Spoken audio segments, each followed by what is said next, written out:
Hola jóvenes, bienvenidos a su clase de química. Hoy vamos a trabajar con las propiedades de los materiales, específicamente las propiedades no características. Ya revisamos el material anterior y pudimos determinar que las propiedades no características son aquellas que no me permiten diferenciar un material del otro. Y estas propiedades son la masa, el volumen y la temperatura. En esta clase vamos entonces a aprender a efectuar los cálculos correspondientes a cada una de estas propiedades. Entonces vamos a trabajar con la primera propiedad no característica, que es la masa.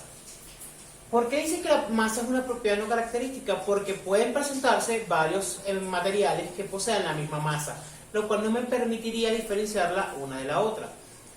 Ok, entonces ya sabemos cuál es la diferencia entre masa y peso. Masa es la cantidad de materia que posee un cuerpo, y el peso es la fuerza con la que es atraída hacia el centro de la Tierra, lo que es la fuerza de gravedad.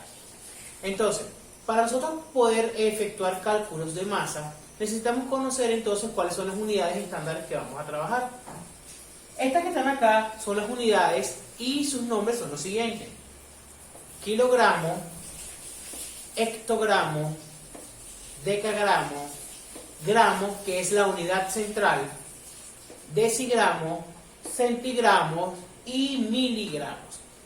En este caso cada una tiene un valor de 10, es decir, dependiendo de las unidades de conversión que vayamos a realizar, tenemos que considerar las representaciones numéricas de cada una de ellas. Vamos entonces a realizar una transformación. Si yo digo que necesito transformar 1000 gramos a kilogramos, ¿ok? Necesito hacer un factor de conversión. Necesito conocer entonces cada una de los estándares de las escalas que voy a trabajar. Lo primero que yo digo es, ¿cuál es la unidad que me están solicitando aquí? La escala del kilogramo. Ok, para llegar a la escala del kilogramo, entonces debo colocar el factor que me están dando a transformar, que serían 1000 gramos. Voy a abrir un factor de conversión. Como necesito llegar a una nueva unidad, recuerden que la unidad, aquí tenemos gramos y aquí tenemos kilogramos, necesito llegar a la unidad de kilogramo. La unidad que necesito cancelar, que es gramos, voy a colocarla acá abajo. Y la unidad que necesito conocer o conseguir, la coloco acá arriba. Muy bien. En este caso, ¿dónde estoy posicionado? En gramos, ¿verdad? ¿Hasta dónde tengo que ir? Hasta kilogramos. Muy bien. Entonces, conociendo este factor aquí, yo necesito jugar con estas escalas que están acá. Si yo voy de una escala menor a una mayor, debo dividir. Si voy de una escala mayor a una menor, debo multiplicar. Es decir, si yo voy en este sentido,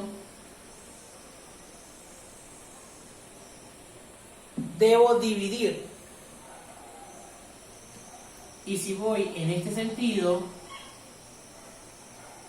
debo multiplicar. ¿Ok? Entonces, conociendo esto, yo digo, si voy de gramos a kilogramos, voy en este sentido, debo dividir. ¿Cuántos espacios necesito recorrer para llegar de aquí hasta acá? Cuento. 1, 2 y 3.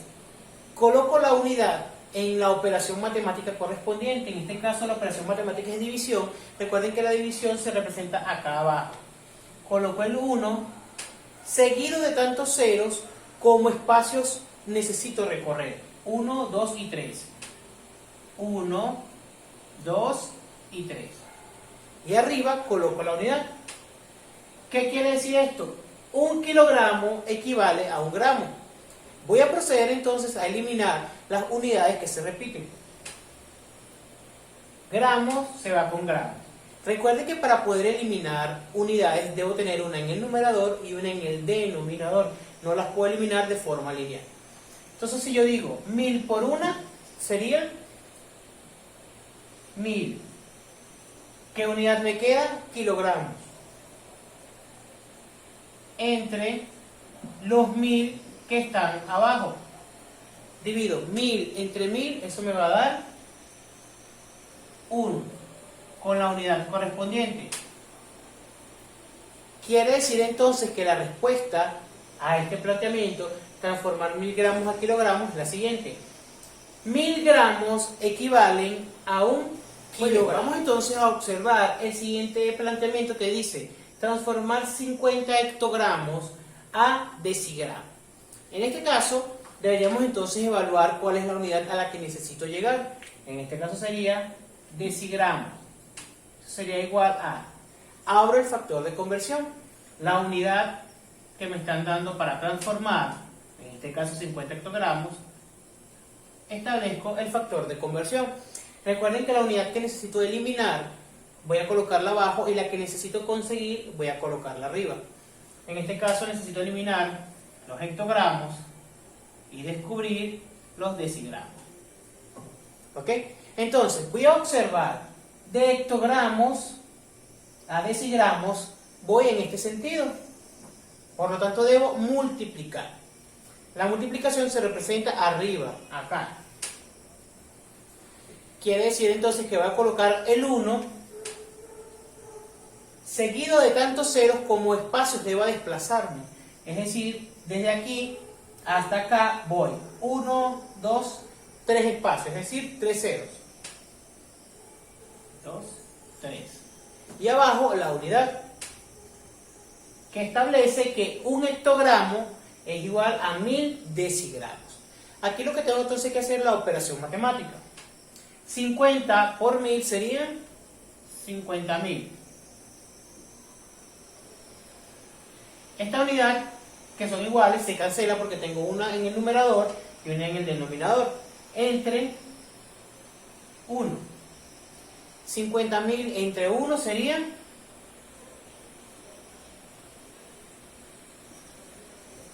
50.000 decigramos. Entonces, ¿qué debo decir acá? Que 50 hectogramos equivalen a 50.000 decigramos. Ok. Para la segunda propiedad no característica, que es el volumen, ya sabemos que el volumen es el espacio que ocupa un cuerpo. Para realizar este tipo de cálculo, vamos a necesitar, o una de las formas de realizarlo, es a través de la observación por el desplazamiento del agua. Para entender un poco mejor, fíjense bien, cuando uno va a una piscina, o cuando imagínense que tenemos una pequeña piscina, y usted se mete, usted ve que el agua tiende a desplazarse, ¿ok? Porque usted, como materia, ocupa un volumen, ¿ok? Entonces usted se mete en la piscina, o en una pequeña piscina, en un recipiente pequeño, o mete cualquier cosa, usted va a ver que al introducirlo, el agua se desplaza. Lo mismo vamos a aplicar acá para poder calcular el volumen de un sólido, ¿verdad? En este caso hay que entender dos cosas. Tenemos sólidos regulares y sólidos irregulares. Los sólidos regulares son aquellos que tienen forma definida, como un círculo, un cuadrado, un cubo, ¿ok? Cualquiera de esas formas definidas y geométricas que podemos medir, ¿ok? En cambio tenemos sólidos de formas irregulares que no podemos hacer mediciones porque son bastante disformes. Vamos a suponer una piedra. Fíjense bien, aquí tenemos un cilindro graduado en el que inicialmente tiene una cantidad de agua y tiene una medida. Yo aquí lo dibujé y puedo decir que contando 10, 11, 12, 13, puedo decir que hay 13 mililitros, ¿verdad?, de agua en un cilindro graduado. Si yo introduzco en ese mismo cilindro un sólido irregular, cual sea, el agua va a desplazarse, ¿ok? Porque ese sólido ocupa un lugar. Podemos observar entonces aquí el mismo cilindro dibujado, pero con el sólido ya dentro del cilindro como tal, y aquí vemos que el agua se desplazó hasta la medida de 15 mililitros. Tengo dos observaciones. El volumen inicial, que fue lo que observé antes de introducir el sólido, y el volumen que se logra leer después de que el sólido está dentro del cilindro. Para yo calcular el volumen de un sólido irregular, que es lo que significa BSI, lo que tengo que hacer es una simple resta del volumen final menos el volumen inicial. En este caso podemos decir que el volumen final que observamos aquí son 15 mililitros. 15 mililitros, ¿verdad? Menos el volumen inicial antes de introducir el sólido era de 13 mililitros. Al realizar la resta, la operación matemática, puedo decir entonces que el volumen de un sólido irregular es igual a 2 mililitros. Entonces, quiere decir que este sólido irregular que yo dibujé acá ocupa un volumen de 2 mililitros. Recuerden, el cilindro graduado, como lo vamos a ver después en la práctica de instrumentos de laboratorio, es una unidad, la unidad de medida es el mililitro o el centímetro cúbico. Por lo tanto, la unidad del volumen es el mililitros o el centímetro cúbico. Para el cálculo del volumen de sólidos regulares están definidas las ecuaciones dependiendo del tipo de forma. En este caso tenemos un cilindro. Fíjense bien que aquí me dicen que voy a calcular el volumen expresado en litros de este cilindro. ¿Ok? Lo primero que tengo que determinar entonces es que la fórmula que debo emplear, igual en el material van a poder ver cuáles son las ecuaciones, igualmente eso es parte de la geometría. El volumen lo voy a determinar, en este caso el volumen del cilindro, con el valor de pi, que ya lo conozco, que es 3,14, radio, que en este caso está representado por 3 centímetros, y la altura por 5 centímetros. Lo que tengo que hacer entonces es una sustitución. La sustitución consiste en cambiar cada uno de los valores, dados en la fórmula por sus valores numéricos. Digo, el volumen es igual a pi, sabemos que es un valor de 3,14,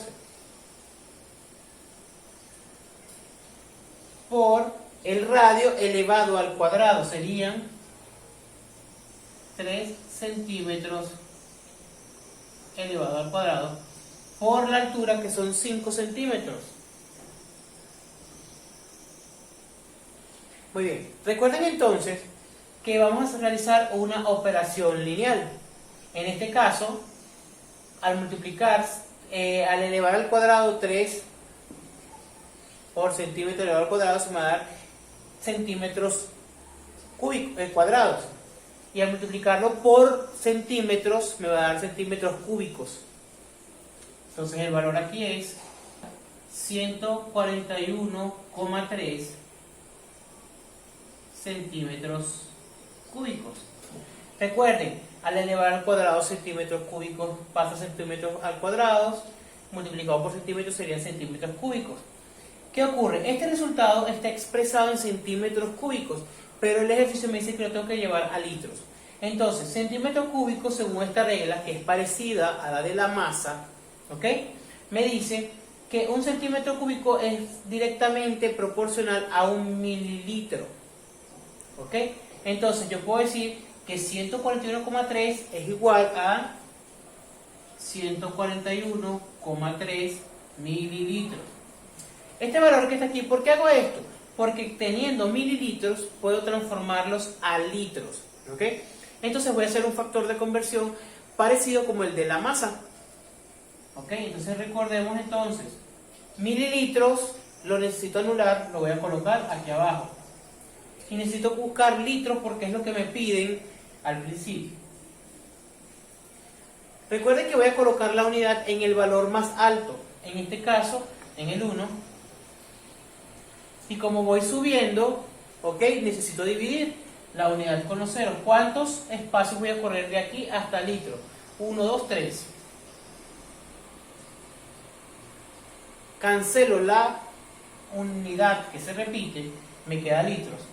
Entonces corro la coma 3 lugares porque necesito dividir entre 1000. Porque yo digo, 141,3 por 1 es el mismo valor entre 1000. Sería 0,